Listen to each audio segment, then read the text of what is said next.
একটা জটিল রহস্য গল্পে খুনি কে এই সমাধান কে করতে পারে? গোয়েন্দা, পুলিশ, কোনো সাক্ষী, বা আপনাদের মতো রহস্য রসিক মানুষ? বড়জোর খুনি নিজে। কিন্তু বিশ্বাস করবেন কি যদি বলি এমন একটা হত্যা রহস্য আছে যার সমাধান করেছে যে খুন হয়েছে সে নিজেই? হ্যাঁ, ঠিকই শুনেছেন।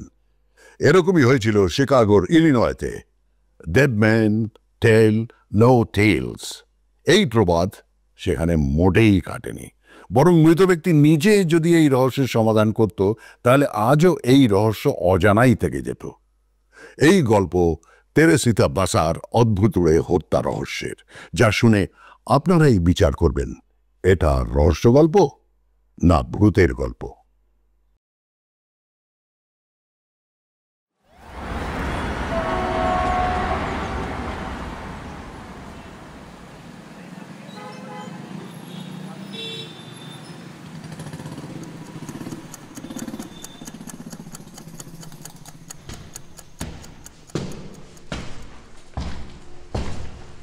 কি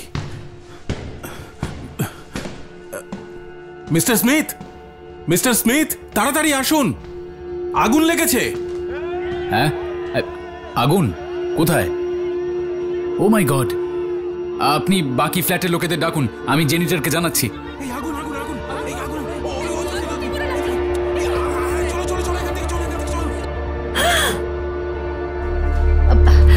কি হয়েছে? বাইরে তো ধোঁয়া কেন? আগুন লেগে গেছে। সে কি? কোথায়? ও পাশের 3 তলায় বোধহয়। আরে দাঁড়িয়ে দেখছেন কি? এক্ষুনি দমকলে ফোন করুন। হ্যাঁ, ঠিক বলেছেন।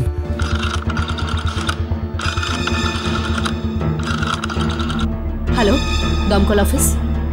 হ্যাঁ হ্যালো, আমাদের ফ্ল্যাটে আগুন লেগে গেছে, তাড়াতাড়ি আসুন। আপনারা প্লিজ প্যানিক করবেন না। আগুন কি ছড়িয়ে পড়েছে? না, আগুন দেখতে পাচ্ছি না, কিন্তু একটা ফ্ল্যাট থেকে গলগল করে ধোঁয়া বেরোচ্ছে। সারা অ্যাপার্টমেন্ট জুড়ে পোড়া গন্ধ। আপনারা কোনো সেফ জায়গায় থাকুন, আমাদের টিম এক্ষুনি পৌঁছচ্ছে। কাইন্ডলি অ্যাড্রেসটা একটু বলুন। হ্যাঁ, লিখে নিন। 126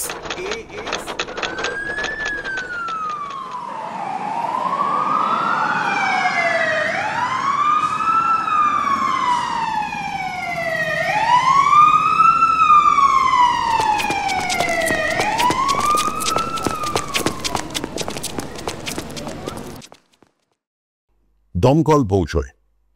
অ্যাপার্টমেন্টে সেই ফ্ল্যাটে গিয়ে দেখে সৌভাগ্যক্রমে আগুন বসার ঘর থেকে বেশি ছড়ায়নি। বসার ঘরে একটা গদি পুড়ছে আগুনে।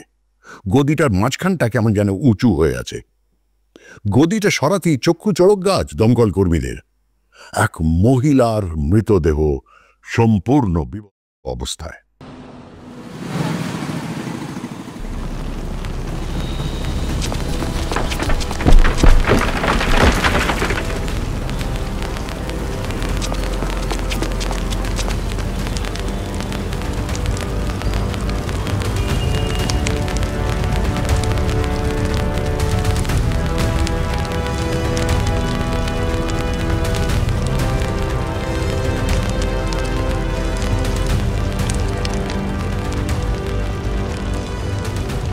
বুকে তখনও গাঁথা একটা বুচার নাইফ, যা দিয়ে বেশ কয়েকবার কোপানো হয়েছে তাকে। দেখে মনে হয় কোপানোর আগে যৌন নিগ্রহের শিকারও হয়েছেন তিনি।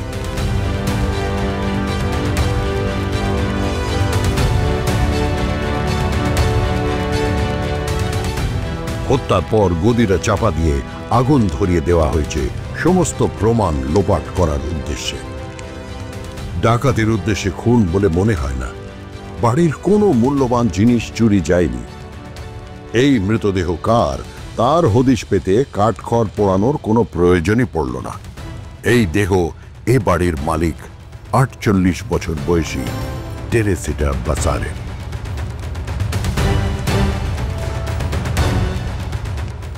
তেরেসিটা বাসারের জন্ম ফিলিপিন্সে 1929 সালে।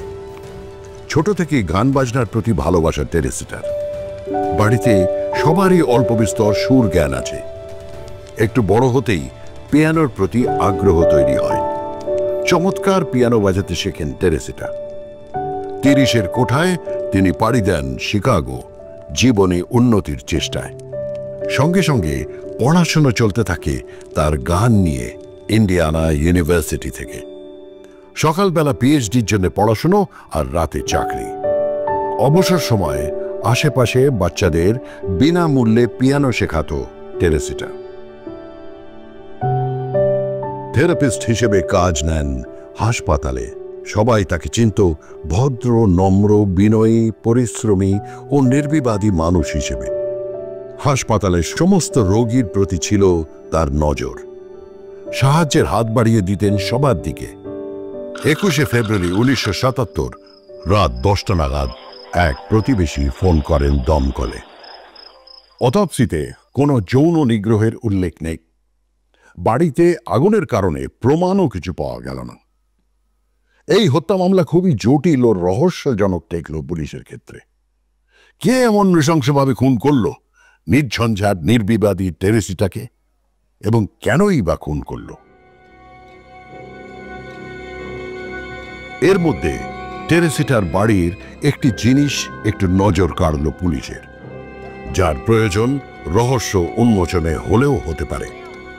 কফি টেবিলে টেরেসিটার হাতে লেখা একটি note, get theater tickets for AS। কে এই AS তার কোনো সুরাহা হয় না।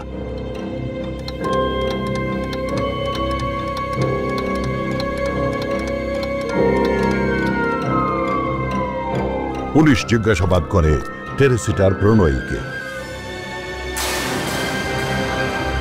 আপনাদের কি মাথা খারাপ হয়ে গেছে? আমি করব টেরেসিটাকে খুন?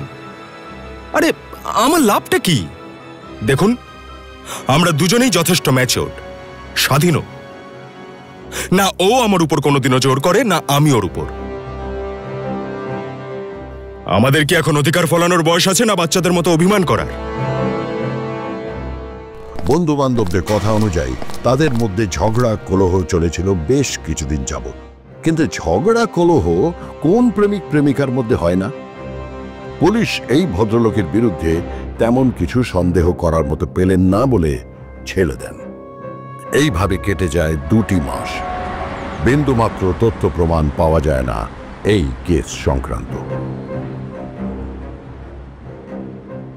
6 মাস পর ডিটেকটিভ জো স্ট্যাচুলা একটা অদ্ভুত ফোন পেলেন টেরেসিটার হাসপাতালের সহকর্মী রেমি পুসা চুয়ার কাছ থেকে। টেরেসিটার মতোই রেমি ও তার স্বামী ছিল আদপে ফিলিপিনের বাসিন্দা। ফোনে রেমি যা বললেন তাতে জো হাসবেন না রাগবেন না ফোনটা কেটে দেবেন বুঝে পেলেন না।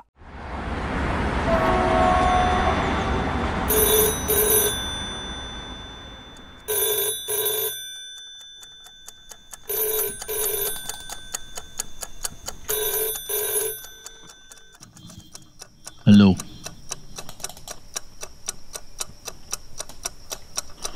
অফিসার, আপনি আমায় পাগল ভাবতে পারেন। আমার কথা আপনার প্রলাপ মনে হতেই পারে, কিন্তু বিশ্বাস করুন, এই কথা যতক্ষণ না বলতে পারি কাউকে, আমার শান্তি হবে না। না না, আপনার যা বলার নিশ্চিন্তে বলুন, আমি শুনছি। আমি টেরেসিটাকে প্রায়ই দেখি। মানে কি বলছেন আপনি? বিশ্বাস করুন, আমি সত্যি বলছি। টেরেসিটা বাসা আমার কলিগ ছিল হাসপাতালে, রোজ দেখা হতো।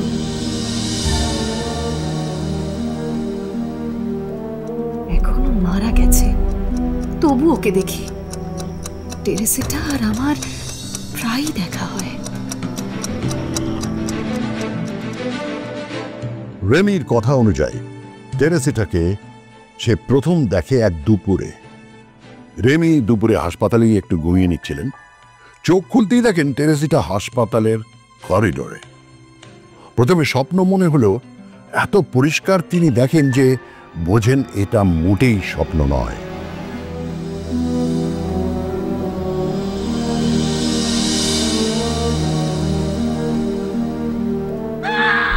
দ্বিতীয়বার দেখেন নিজের বাড়িতে। খুব ক্লান্ত হয়ে বাড়ি ফিরেছিলেন সেদিন তিনি। এলিয়ে পড়েছিলেন তিনি সোফায়। তার স্বামী বাড়ি এসে রেমিকে চিন্তিত হয়ে জিজ্ঞেস করে সব ঠিক আছে কিনা। উত্তরে রেমি তাদের দেশের ভাষায় কথা বলতে শুরু করে অন্য একটা কণ্ঠস্বরে। আমাকে মেরে ও দিব্যি আনন্দে আছে। রেমি, কি বলছো? কার কথা বলছো? আমায় মেরে ফেললো শয়তানটা। আপনি আপনি পুলিশকে জানান, ওকে শাস্তি দিন। এসব কি বলছো রেমি? স্বপ্ন দেখেছো কোনো? আমি রেমি নই। মানে তুমি তুমি রেমি নও তো কে? আমি টেরেসিটা। টেরেসিটা? কি বলছো তুমি এসব?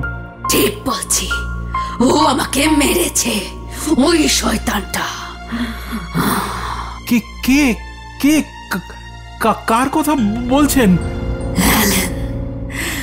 অ্যালান শোরে। ডিটেকটিভ জোসেফ স্ট্যাচুলা যুক্তিবাদী মানুষ। এসব ভূতের গল্পে তিনি বিন্দুমাত্র আগ্রহী নন, কিন্তু মানুষ চিনতে তার খুব একটা ভুল হয় না। আর সেই অভিজ্ঞতা থেকেই তার মনে হয় এই মানুষ দুটি মিথ্যে কথা বলার লোক নন। কিন্তু হতে পারে কোনো মানসিক বিকারের শিকার। কিন্তু তাও বা হয় কি করে? ডক্টর হোসে চুয়া নিজেও একজন কৃতি ডাক্তার, এবং এই ঘটনা তার সঙ্গে না ঘটলে তিনিও বিশ্বাস করতেন না, এবং তিনি স্ত্রীকে সেই কারণে বারণ করেছিলেন পুলিশকে জানাতে। কিন্তু এর কিছুদিনের মধ্যে ডিটেকটিভ স্ট্যাচুলা আরেকটি ফোন পেলেন হোসে চুয়ার থেকে। হোসে নাকি আবারও একই রকম অভিজ্ঞতার সম্মুখীন হয়েছিল। তবে এবারের অভিজ্ঞতার বর্ণনাকে একেবারে উড়িয়ে দিতে পারলেন না ডিটেকটিভও।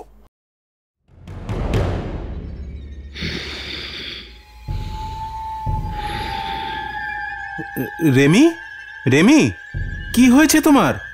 শরীর খারাপ লাগছে? আমি রেমি নই, আমি টেরেসিটা। টেরেসিটা? আবার টেরেসিটা? টেরেসিটা, তুমি কি চাও? আপনাকে বললাম আমার খুনির নাম, তারপরেও পুলিশের কাছে গেলেন না, পুলিশকে বললেন না আমার খুনির নাম। কেন বললেন না? না না, পুলিশের কাছে গেছিলাম আমি, কিন্তু কিন্তু পুলিশ তো আমার কথা বিশ্বাস করছে না, ভাবছে আমি মিথ্যে বলছি। পুলিশ মুখের কথা বিশ্বাস করে না, পুলিশ তো তথ্য প্রমাণ চায়। প্রমাণ? প্রমাণ চাই? বেশ, দেব আমি প্রমাণ। ওই শয়তানটা আমার গায়ের সমস্ত গয়না খুলে নিয়েছিল আমায় খুন করার পর, আর আমার সেই সব গয়না দিয়েছে ওর প্রেমিকাকে। তার কাছেই পাবেন সব প্রমাণ। যান, বলুন পুলিশকে। তথ্য প্রমাণ চাই তো দিলাম, এবার ধরুক ওই শয়তানটাকে। ডিটেকটিভ পুলিশি ডেটাবেসে অ্যালান শোরি নাম খোঁজা চলল। হাজার হোক, টেরেসিটার বাড়ির নোটে AS লেখা ছিল, আর প্রমাণের ব্যাপারটা তল্লাশি চালালেই জানা যাবে। একবার খোঁজ নিতে আপত্তি কি? ডেটাবেস থেকে মিলল তথ্য। অ্যালানের বিরুদ্ধে রেকর্ডে আছে ডাকাতি ও যৌন নিগ্রহের অভিযোগ। তার উপর এই লোকটি টেরেসিটার হাসপাতালেই চাকরি করত। সন্দেহ ঘনীভূত হলো। খোঁজ নেওয়া হলো এজওয়াটার হাসপাতালেও। কিছু সহকর্মী নিজে থেকে পুলিশকে জানালেন ঘটনার দিন বিকেলে টেরেসিটার বাড়ি যাওয়ার কথা ছিল অ্যালানের, টিভি সারানোর জন্য।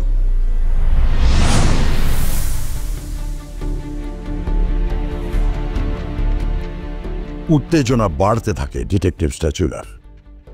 এই তো একটা একটা করে সূত্র মিলে যাচ্ছে, কিন্তু পুলিশ যখন অ্যালানের কাছে জিজ্ঞাসাবাদের জন্য গেল, তারা বেশ হতাশই হলো।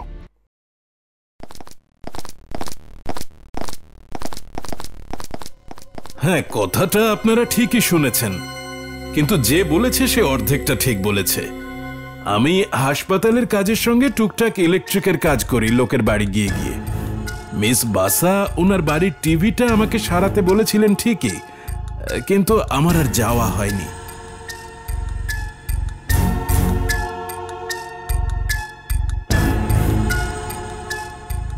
অ্যালান জানালো কথা হয়েছিল বটে, কিন্তু টেরেসিটার বাড়ি তিনি কোনোদিনই যাননি, আর ঘটনার দিন তিনি তার বান্ধবী ইয়াঙ্কা কানলুকের সঙ্গে ছিলেন। কোন ভিত্তিতে তারা মিথ্যে আরোপ লাগাচ্ছেন? কথাটা ঠিকই। পুলিশ আর কি করে? বললেন ভূতের জবানবন্দিতে তারা সন্দেহ করছেন অ্যালানকে। তবু তারা পুলিশ স্টেশনে তুলে আনলেন আর ডিটেকটিভ লাগালেন এক তুক।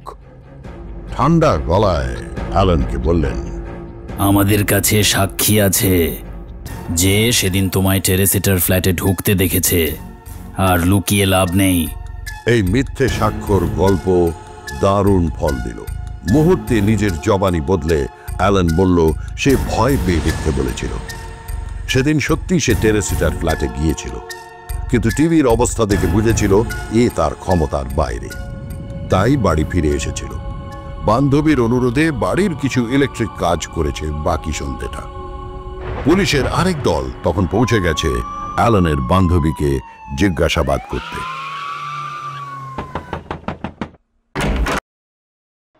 আপনাদের বাড়িতে গত 1 বছরে কি কি ইলেকট্রিকের কাজ হয়েছে একটু বলতে পারবেন? আমাদের বাড়িতে কোনো কাজই হয়নি। আপনি সঠিক জানেন যে এই ফেব্রুয়ারিতে অ্যালেন কোনো ইলেকট্রিকের কাজ করেনি? আমার বাড়ি আমি জানবো না? অবশ্যই অবশ্যই, সে তো জানবেনই।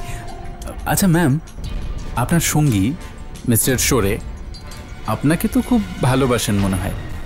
আপনাকে কিছু দিয়েছেন এর মধ্যে?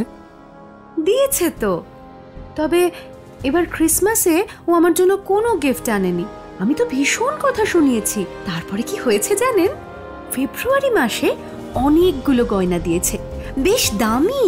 ও রিয়েলি? দেখাতে পারবেন? অবশ্যই। আবারও ভূতের জবানবন্দি সত্যি প্রমাণ করে হাতে নাতে পাওয়া গেল তথ্য প্রমাণ। আত্মীয়রা শনাক্ত করে জানায় এই প্রতিটি গয়নাই টেরেসিটার। ব্যাস, আর কি? একটু চাপ দিতেই অ্যালান শোরে উগরে দিলেন সব সত্য।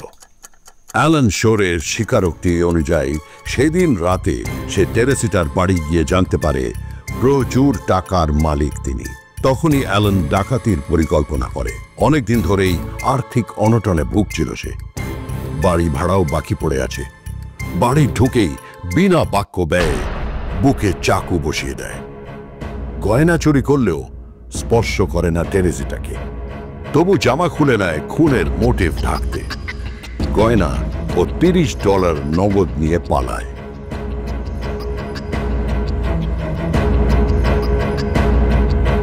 এই স্বীকারোক্তির ভিত্তিতে অ্যালান দোষী সাব্যস্ত হয়। 14 বছরের কারাদণ্ডের শাস্তি পায়, যা পরে ভালো ব্যবহারের জন্য মেয়াদ কমে 4 বছর হয়। নমস্কার, আমি সব্যসাচী চক্রবর্তী। কথা বলছিলাম তেরেসিটা বাসার হত্যা রহস্য নিয়ে। অনেকেরই বক্তব্য রেমির এই তেরেসিটার দেখা পাওয়া, তেরেসিটার হয়ে কথা বলা সবটাই ভান। রেমি অনেক বেশি কিছু জানতো, কিন্তু বলতে না পারার কোনো বিশেষ কারণ ছিল, তাই এই আষাঢ়ে গল্প ফাঁদা। এই ব্যাখ্যা উড়িয়ে দেওয়া যায় না একেবারেই। তবু যখন মাঝে মাঝে দেখি কিছু কিছু রহস্য ধামাচাপা পড়ে যাচ্ছে ক্ষমতার চাপে, সাদা চোখে দেখে বোঝা যাচ্ছে যে সাজানো প্রমাণের পর্বত ঢেকে দিচ্ছে সত্যকে। আর কোনোদিনও সত্য জানার কোনো উপায় নেই, অপরাধীকে শনাক্ত করার উপায় নেই, তখন মনে হয় একবার ফিরে আসুক সেই মৃত মানুষটা, সবাইকে চিনিয়ে দিক তার হন্তারককে। মানুষ হিসেবে সেই সত্যকে আমরা খুঁজে পেতে অপারক, সেই সত্যকে সামনে নিয়ে আসুক। আজ এইটুকুই, দেখা হবে আবার অন্য কোনো পর্বে।